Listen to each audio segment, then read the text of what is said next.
जीवन के विभिन्न पक्ष।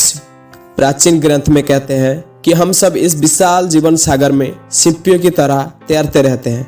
यद्यपि सब समान चेतना से जन्मे हैं, लेकिन कोई भी दो जीवन एक जैसे नहीं है। हम सबके जीवन कितने भी अलग हो, सब एक दूसरे पर आश्रित है और सबसे कुछ न कुछ सीखा जा सकता है। जीवन के सभी पक्षों को समझने के लिए 5 दिन निकालें, ज्यादा नहीं, बस 5 दिन। एक पूरा दिन सुबह से शाम तक किसी किसान के साथ बिताएं।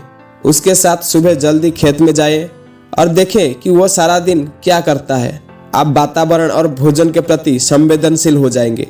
विश्व में भोजन का 1/3 हिस्सा बर्बाद किया जाता है और फेंक दिया जाता है। किसान के साथ पूरा दिन व्यतीत करने से आपको पता लगेगा कि भोजन उत्पन्न करने के लिए कितना अधिक मेहनत और कितना संसाधनों का प्रयोग होता है। तब आप भोजन फेंकने से पहले 2 बार अवश्य सोचेंगे। दूसरे दिन जेल में बिताएं, परंतु बिना कोई अपराध किए। आपको अनुभव होगा कि जिन लोगों के ऊपर अपराधी का तमग्गा लगाकर जेल में डाल दिया गया है, वे परिस्थिति बस या अज्ञानता बस वहां पहुंचे हैं। जब क्रोध व्यक्ति को जकड़ लेता है तो उसका अपने पर कोई नियंत्रण नहीं रहता। यदि आप सबसे खतरनाक अपराधी से मिलेंगे तो वह भी यही कहेगा, मैंने ऐसा नहीं किया, मुझे कुछ हो गया था और मुझसे यह हो गया। यह स्पष्ट हो जाएगा कि प्रत्येक अपराधी के भीतर एक पीड़ित होता है जो सहायता की पुकार कर रहा है। आपके हृदय में करुणा जाग जाएगी। यदि आपके दिल में किसी के लिए घृणा है तो वह भी समाप्त हो जाएगी। तीसरे दिन एक विद्यालय के अध्यापक बन जाइए, तब आपको पता चलेगा कि गुरु की आवश्यकता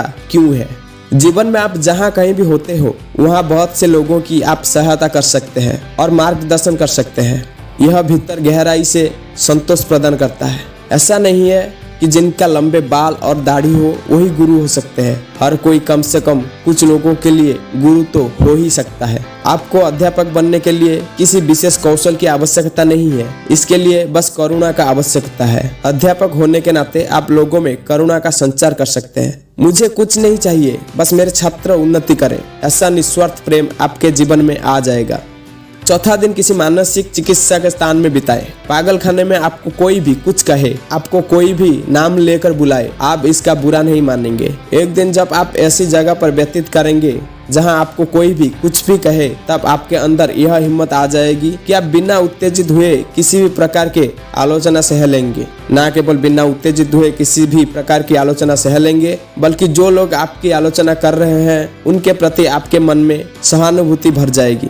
हम छोटी छोटी बातों पर उत्तेजित हो जाते हैं, वो मेरे बारे में क्या सोचेगा, हम यह सब सोचकर हिल जाते हैं और एक दिन अपनी प्रतिक्रिया दे बैठते हैं। आपके अंदर आलोचना करने और आलोचना सहने दोनों की शक्ति होनी चाहिए। यदि हम अपने बच्चों को यह सिखाएंगे, तब वो समाज में मजबूत और स्थिर सदस्य बन पाएंगे। 5वां दिन किसी कब्रिस्तान या स्मशान में बिताए। आपको इस जीवन के अस्तित्व का बहुत निकट से और बहुत गहराई से अनुभव होगा। आपकी जो भी शिकायतें हैं सब समाप्त हो जाएंगी। यह अनुभव की मृत्यु किसी भी समय आ सकती है, आपके जीवन का परिप्रेक्ष्य हमेशा के लिए बदल देगा। केवल औपचारिक शिक्षा ही काफी नहीं है, पूर्ण शिक्षा के लिए जीवन के विभिन्न पक्षों को जानना आवश्यक है। जब हम जीवन के विभिन्न पक्षों को गौर से देखते हैं तो यह हमें केंद्रित और स्वयं में स्थिर बना देता है।